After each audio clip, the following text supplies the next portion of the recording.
Salustiano Candia, ex capitán del conjunto decano, hablamos de Olimpia, también se une a la lista de demandantes para la institución de la avenida Mariscal López. Inició una demanda, al igual que lo había hecho Wilson Pitoni apenas 48 horas antes. No se tienen mayores datos sobre el monto, pero también se alega despido injustificado. En cuanto al monto que reclama, como les decía, no hay demasiados detalles exactos.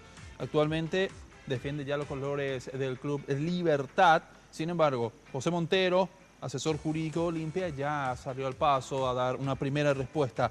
Confirmó el caso, que sí hay una demanda por parte de Salustiano Candia, pero dijo también que la situación es similar a la de Pitoni y asegura tener los documentos para demostrar el buen procedimiento del Club Olimpia ante sus futbolistas, en este caso exfutbolistas ya. De esta manera, la comisión directiva, presidida por el señor Marco Trovato, tiene un nuevo caso en manos. Ayer solamente se conocía la cuestión de Wilson Pitoni, que exige, casi $350.000. El último periodo de Salustiano Candia en Olimpia fue del 2014 al 2016, conquistando el clausura del año 2015.